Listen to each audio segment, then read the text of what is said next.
everybody, welcome to a product test session video here that I'm filming today featuring the DJI Ronin RSC2 gimbal.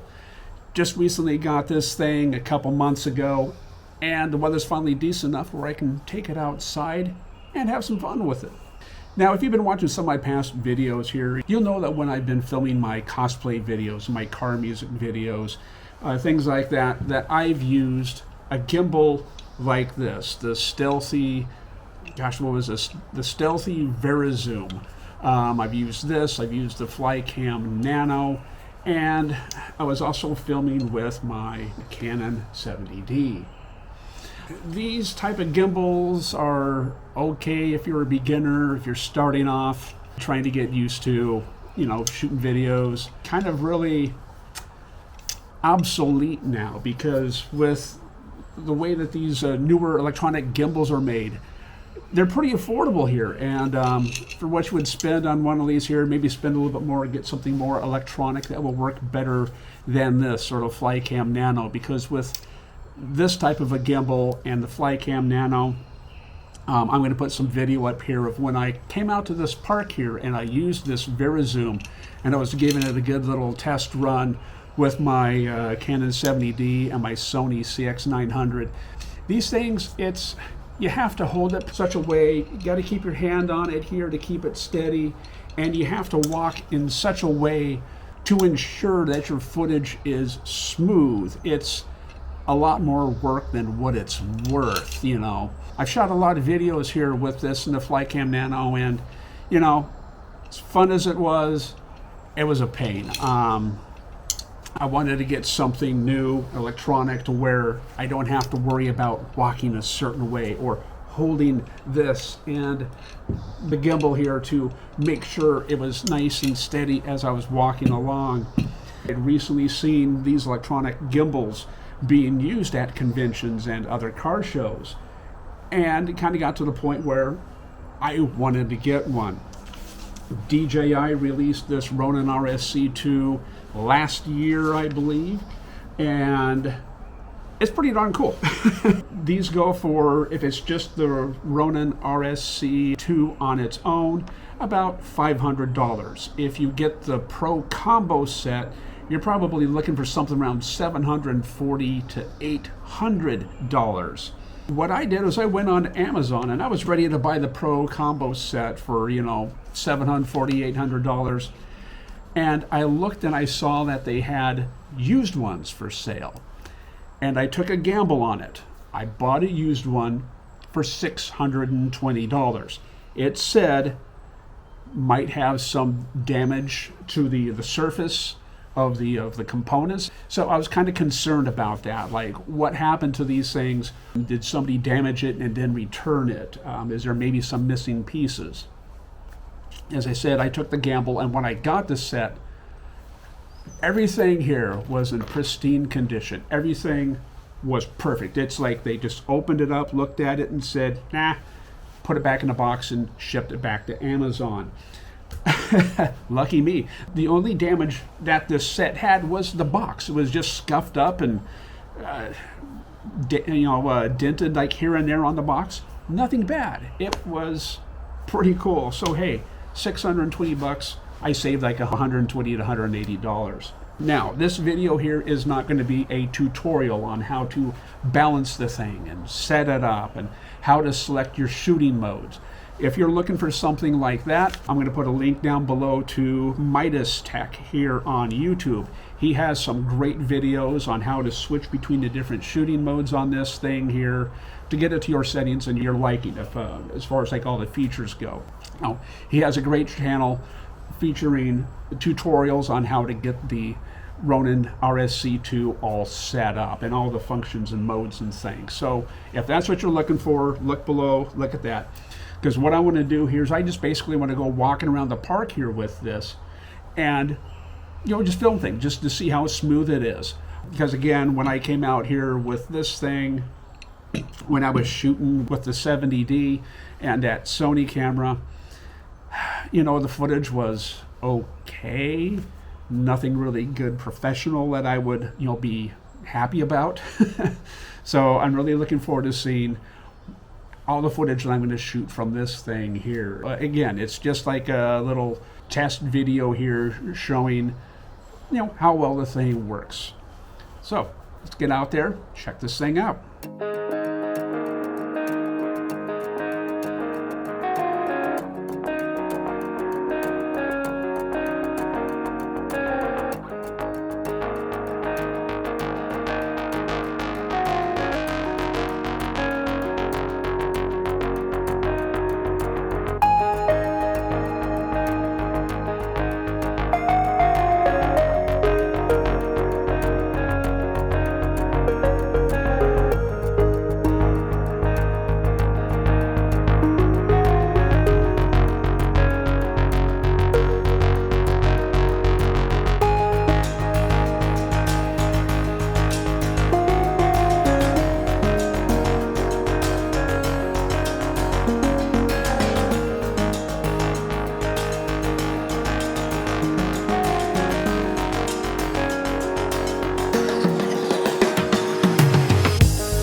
When I was out here last time filming the different modes here with the DJI Ronin RSC2, I had a backpack on and I was carrying the case that came with it, and I was burdened so much.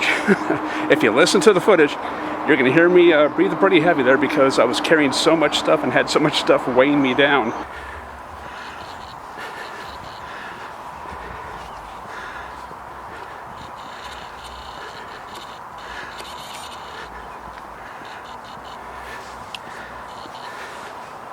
I've come back to the park here without being weighed down by a backpack full of camera gear and without the bag.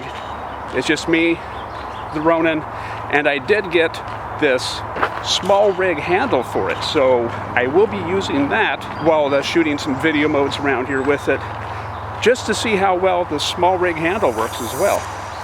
Let's get to it.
And there we go, folks.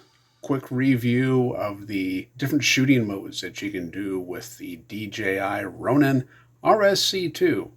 Hope that helps you out, even though it might be a little bit late here because now they've just announced the RS3s and stuff from DJI. If you have a chance to maybe pick one up used or still online from places like Amazon, hopefully this will help you out, especially these different modes and things that you can shoot with.